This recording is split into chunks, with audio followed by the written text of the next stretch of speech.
ఫీడే మహిళల చెస్ ప్రపంచ కప్ పోటీల్లో చరిత్ర సృష్టించిన 19 ఏళ్ల క్రీడాకారిణి దివ్యా దేశ్ముఖ్కు ఓ కళాకారుడు తనదైన శైలిలో శుభాకాంక్షలు తెలిపారు. చీరాలకు చెందిన స్వర్ణ కళాకారుడు నక్కా వెంకటేష్ తనకున్న అరుదైన కళతో వెండి బంగారాన్ని ఉపయోగించి 3 గ్రాముల బరువు, 3.3 సెంటీమీటర్ల అతి సూక్ష్మమైన చెస్ బోర్డును తయారు చేశారు. ఇక బియ్యం గింజ సైజులో రాజు రాణిలు, అదేవిధంగా ఆవు గింజ సైజులో భటులు, గుర్రాలు, ఏనుగులను తయారు చేసి దేశం పైన తనకున్న అభిమానం చాటుకున్నాడు. అయితే ఈ చదరంగం కిట్ అంతా కేవలం ₹2 కాయిన్ సైజులో ఉండటంతో ప్రజలు ఆశ్చర్యానికి గురవుతున్నారు. చెస్ ప్రపంచ కప్ ఫైనల్లో కోనేరు హంపి, దివ్యా దేశ్ముఖ్ ఇద్దరు భారతీయ మహిళలు తలపడంతో ఇక ఛాంపియన్ కప్ ఇప్పటికే ఇండియా ఖాతాలో పడిపోయిందని, తాను తయారు చేసిన సూక్ష్మ చెస్ బోర్డును ఫైనల్లో తలబడిన ఇరువురు క్రీడాకారులకు అంకితం చేస్తానని వెంకటేష్ అన్నారు.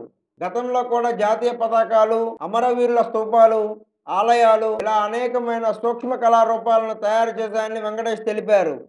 నమస్తే అండి, నా పేరు నక్కా వెంకటేష్, మాది చీరాల. నేను స్వర్ణకార వృత్తి చేస్తూ ఉంటాను. నేను women's world cup, FIDE women's world cup జరుగుతున్న నేపథ్యంలో ఇద్దరు భారతీయులు ఫైనల్కి చేరడం జరిగింది.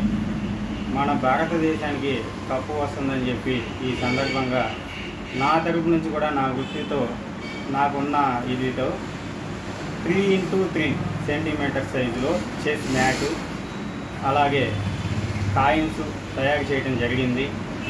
అలాగే దీంట్లో ఉండే పాన్ సైజు 2 మిల్లీమీటర్స్ అతి సూక్ష్మంగా ఉంటాయి ఇవి.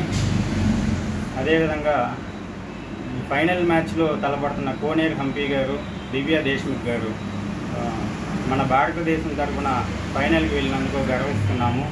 అలాగే మన రాష్ట్రం తరఫున కోనేరు హంపి గారు ఆడుతున్నారు కాబట్టి, మన ఆంధ్రప్రదేశ్ వారు కాబట్టి కోనేరు హంపి గారు గెలవాలని చెప్పి ఆకాంక్షిస్తున్నాను.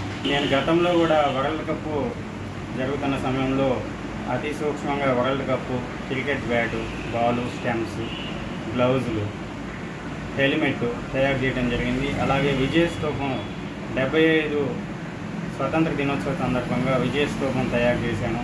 అలాగే గాంధీ జయంతి సందర్భంగా గాంధీ ప్రతిమ, రాట్నము, స్వచ్ఛ భారత్కి సంబంధించిన పరికరాలు ఇలా అనేక రకాలు తయారు చేయడం జరిగింది.